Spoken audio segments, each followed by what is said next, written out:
Hoy os volvemos a traer 5 grandes mentiras sobre la Unión Soviética para que cerréis la boca a todos esos liberales y progres que no tienen ni idea de la historia. La Unión Soviética ha sido de los países más injustamente tratados ya por historiadores y por periodistas, y ya no te quiero ni decir por gente que no tiene ni idea ni de historia, ni de economía, ni de nada, y se dedican a repetir mentiras y a irlas degenerando a cada paso, terminando en esos 8.000 tropocientos mil millones de choporrollo millones de muchísimos muertos del comunismo, que no se sostiene por ningún lado y que sus propios autores dicen que se han inventado la cita. Entonces, claro, pero lo repiten tanto que al final la gente se lo cree. Así que hoy vamos a tratar sobre 5 grandes mentiras sobre la Unión Soviética. Recuerda, si te gustan estos vídeos, suscribirnos y déjanos en comentario qué otras mentiras os han dicho sobre la Unión Soviética. Número 1. Los gulags son los terribles campos de concentración y exterminio que ha habido nunca en la historia de la humanidad.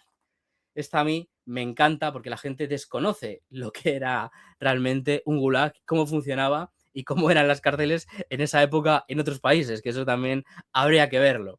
Los gulag es uno de los temas más recurrentes para desprestigiar la URSS y el comunismo, y se inventan de todo. Para empezar, los gulag eran algo totalmente revolucionario para la época, ya que era un sitio donde, en vez de castigar a la gente como ocurría en los sistemas penitenciarios del resto de los países capitalistas, se creía en que se podría reinsertar a la gente y que esta gente podía saldar la deuda que tenía con la sociedad mediante el trabajo y ayudando a la producción y al desarrollo del país.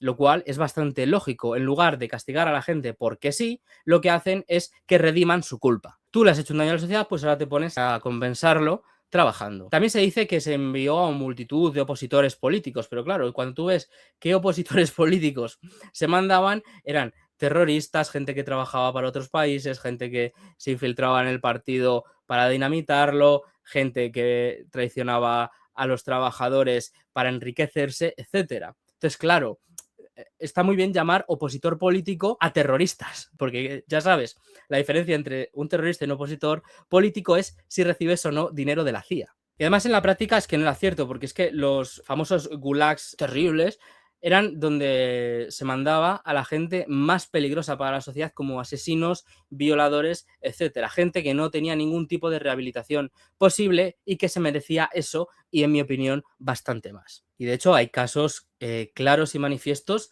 de que gente que fue al gulag se reinsertó y luego fue de provecho para la sociedad. Por ejemplo, el mariscal Rokossovski, que estuvo internado en un gulag, fue liberado en 1940 y llegó a comandar grandes unidades del Ejército Rojo, para que la gente vea que esto no era te vas a un gulag y no se vuelve a saber de ti. Y como esto hay multitud de casos. Lo que pasa que, claro, es más interesante leer novelas fantásticas sobre cosas inventadas que estudiar la realidad. Y ya ni os quiero contar qué ocurría con, por ejemplo, los japoneses en Estados Unidos, con los castigos que hacía el Imperio Británico en la India, los belgas en el Congo, etcétera, donde básicamente pues te cortaban un brazo para que no cosieras y no hicieras competencia a sus empresas. Entonces, claro, seamos serios, comparemos las cosas en su contexto y veamos cómo eran el resto de sistemas penitenciarios y de castigos en otras partes del mundo en esos años, y veremos que los gulags no eran lo que te han contado.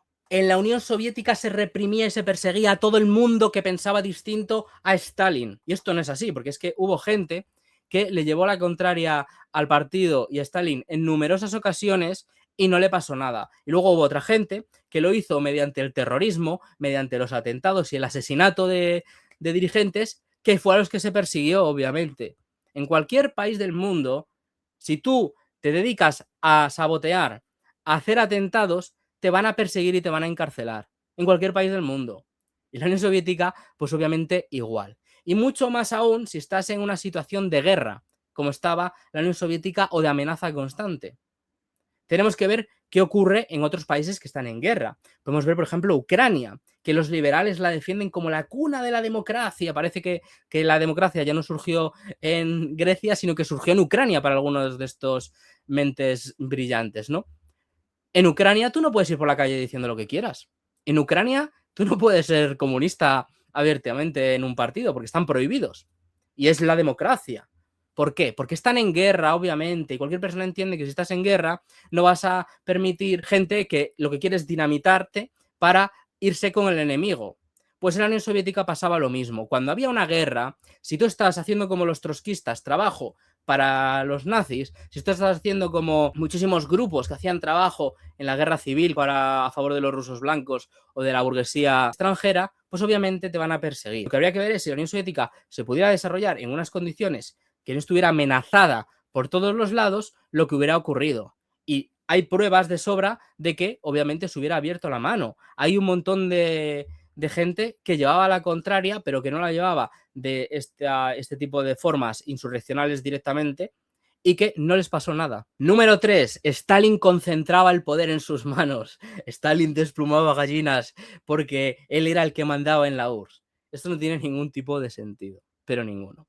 Hay documentos de la CIA diciéndolo. De la CIA, ¿eh? Ahora la CIA también van a ser terribles bolcheviques para algunos.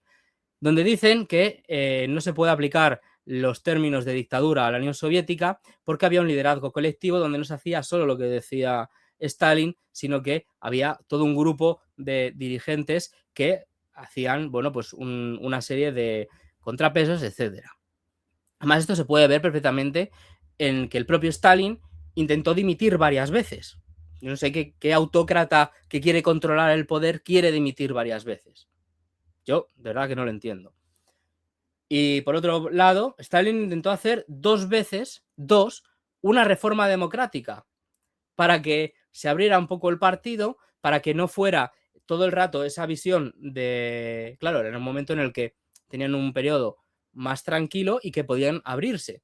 Intentó reformarlo 2 veces, una antes de la Segunda Guerra Mundial y otra después. ¿Y qué ocurrió?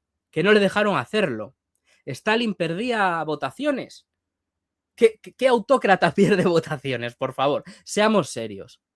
Otra cosa es que no te guste la Unión Soviética porque acabaron con la propiedad privada de los medios de producción. Eso es lo que no te gusta en verdad. No lo otro. Porque a muchos de vosotros, liberales y progres, luego sí que os gustan otros autócratas. Luego sí que os gusta Venezuela de Maduro o la dictadura de no sé quién, o os gusta Franco, os gusta tal. Pero ¿qué pasa? Que lo que nos gusta en verdad es la socialización de los medios de producción. Número 4. La economía de la URSS fue un fracaso. La gente se moría de hambre. Tenían que hacer colas para comprar una chocolatina. Y los niños iban llenos de hollín por la calle como si vivieran en Inglaterra del siglo XIX. Es mentira, no tiene nada que ver con la realidad. La Unión Soviética, tenemos que recordar, ya la Rusia zarista, había dejado el modo de producción feudal, el feudalismo, es decir, había abandonado la servidumbre de la tierra, es decir, que hubiera campesinos atados a la tierra donde nacen y que se compraban y se vendían con la tierra, décadas antes de la Revolución de Octubre. Y desde la Revolución de Octubre hasta, no sé, en unos 30 años, transforman ese país de arados recién salido del feudalismo en potencia mundial. ¿Cómo se puede decir que la economía socialista fue un fracaso? A todas las naciones del mundo la industrialización les llevó 1 o 2 siglos casi, y la Unión Soviética lo hace en unas pocas décadas y es un fracaso económico. Yo no sé para esta gente qué es un éxito económico entonces. Pasar de un país de arados a tener gente en el espacio, eso es un fracaso económico. Pasar de un país de arados a liderar la producción de un montón de ramas industriales es otro fracaso. Que la gente aumente la esperanza de vida es un fracaso. Que la gente se alfabetice, otro terrible fracaso de los comunistas. Que la gente aumente su ingesta calórica, es decir, que coma, no solo que coma, sino que coma con mejor calidad. Eso también es un terrible pecado de los comunistas. ¿Cómo se les permite a los comunistas acabar con el hambre y aumentar la ingesta calórica? ¿Cómo? La economía soviética fue organizada y produjo una transformación, esa industrialización de manera ordenada y en favor de la sociedad, no como las industrializaciones de otros países que se produjeron en favor del bolsillo de los dueños de las fábricas.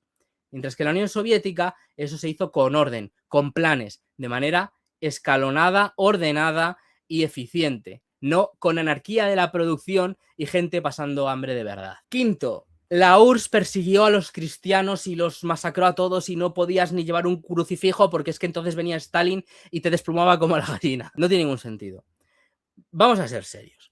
Cuando se produce la Revolución de Octubre, 1917, todo lo que es la estructura de la Iglesia Ortodoxa, la institución, los que mandan, se alinean con los zares y el pueblo estaba harto de los zares.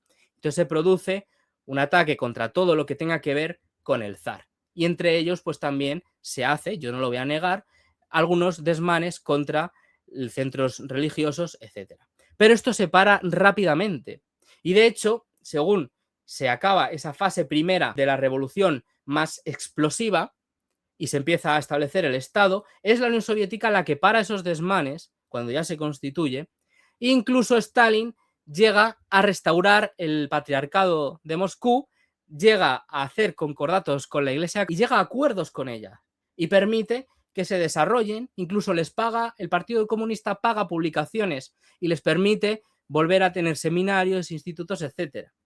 Y la Iglesia, en vez de colocarse del lado de la reacción y del zar, se coloca del lado de la revolución, llegando incluso a financiar regimientos de tanques para luchar en la gran guerra patria contra los nazis, llegando a, bueno, pues a bendecir armas, a hacer servicios con el Ejército Rojo, etc. Y esto se permite.